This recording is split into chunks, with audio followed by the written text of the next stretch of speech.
In the spring of 2015, two massive earthquakes devastated Nepal, leaving nearly 9,000 people dead. Homes and public infrastructure were destroyed, much of the damage in remote and impoverished communities. Pact was among the international organizations that responded.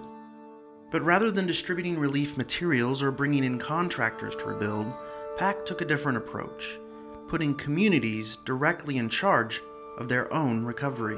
From start to finish, it is really up to them to get this done. And I think once they learn that they can do it themselves, you're setting them up for success. After an earthquake, there's also a psychological effect of feeling completely out of control. By using community-based development, community engagement with the government in reconstruction puts ownership back into the hands and into the control of community members.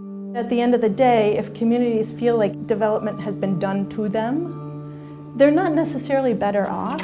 Pact was already working in Nepal when the earthquake struck, implementing USAID's Sajhedari Bikaas project. Since 2012, Sajhedari has been helping rural communities better direct their own inclusive development, in part by providing them funding and support to practice with small-scale infrastructure projects, up to $10,000.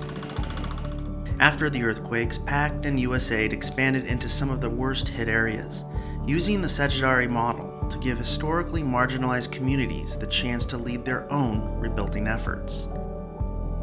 The model works like this. First, through a locally driven process prescribed by government guidelines, communities select their projects. In many villages, residents found themselves in desperate need of drinking water systems after the earthquakes caused natural sources to shift or disappear. समय धेरै लाग्थ्यो पहिला पानी लिन घण्टौं कुर्नु पर्थ्यो line बसेर खाने गर्थ्यौं नुहाइधुवाइ गर्न त हामी खोलै जान्थ्यौं खाने पानी पहिला अलि धुस्रै फुस्रै भइन्थ्यो. Once a project is chosen, community members select an 11-person Implementing Partner Committee, or IPC, to lead the project, as called for by government guidelines. Communities also select a monitoring committee to oversee the work of the IPC. Pact requires more than half of the committee members be women. This builds on the government's requirement that at least 1/3 be women, and marginalized castes must also be included. This ensures that committees mirror beneficiary communities. Next, committees receive training on both the administrative and technical aspects of implementing their project, including how to keep records, manage a budget, hire labor, and follow plans. In many cases, the community bands together to take on labor themselves, like installing water lines. Throughout the process, communities receive support from Pact, its engineers, and local NGO partners. Once a project is finished, committee members must hold a public audit where they report on their work and expenditures before their neighbors, answering any questions. While the government mandates such audits for public projects, few Nepalis are aware of the requirement, and the events critical to transparency and accountability are rarely held as envisioned.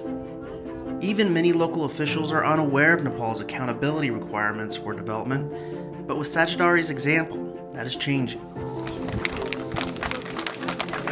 प्रक्रिया पूरा गर्नको निम्ति मात्रै होइन ठ्याक्कै मन छुने गरी नै जनताको आवश्यकता र अधिकारै हो. त्यसो भएको हुनाले जनता लाभान्वित हुने एक ठाउँमा छँदैछ, अर्को सुसूचित हुने पनि देखिन्छ.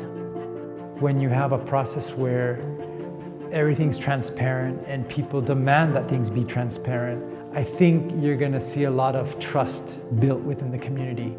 Communities also develop sustainability plans to pay for repairs and maintenance, which are vital to the project's lasting success. So far, communities across 5 districts have completed 90 projects, with another 90 on the way. In Lamjung, community members say their new drinking water system has made a world of difference. अनि अहिले नुहाइधुवाइमा नि sugar सफा भछ अनि तरकारी खेती चाहिँ पटकै हुन्थेन त्यो अहिले तरकारी खेती नि लगाएर खान पाइएछ बच्चाहरु नि सरसफाइ भछन् But they've gotten much more than water, says the project's treasurer, who's a Dalit, or member of Nepal's most marginalized caste. अनि यस्तो ठुलो पदमा नि बसेका थिएनौँ अहिले चाहिँ धेरै नै कुरा जानियो कुन तरिकाले चल्न पर्छ भन्ने पनि जानियो बुझियो समाजमा घुलमिल भइयो त्यही पहिला भन्दा धेरै नै सक्षम छौं जस्तो लाग्छ परिवर्तन आयो धेरै नै पहिलाको भन्दा अहिले धेरै नै दलित भए पनि समान तरिकाले चल्न पाइए With the right tools and the right training, you can build their confidence, really help them deliver. You know, if it's business as usual, where you have the same groups implementing, let's say, the higher caste groups, men, you're not giving the community an opportunity to see what other talents are out there. They also learn about the importance of transparency and accountability, which is really what we're trying to demonstrate. आफ्नो दुःख चाहिँ सम्झिँदैन रहेछ के sir अब कस्तो पनि आफूले गरेको दुःख चाहिँ धेरै माया हुँदो रहेछ अरूले गर्दिनु भएको चाहिँ उहाँ आएर त गर्दिनु भएको पनि हामीलाई माया छैन जस्तै लाग्दो रहेछ sir The community have realized their ownership for the development and they have realized that for development we should not depend on the particular organization, we should not depend on the government, but we should do ourselves. It means that we have to identify our needs ourselves and we have to raise our voice. This whole exercise in governance is an effective model that allows these projects to sustain themselves over time. You're empowering them. You're giving them an opportunity to demonstrate that they're capable of doing something and something big. They've already worked with engineers. They've already seen what a budget should look like and how transparent it should be, so that when the big projects come in, they've already practiced. They have what I like to think of as the muscle memory. Once you involve the community, wonders can happen.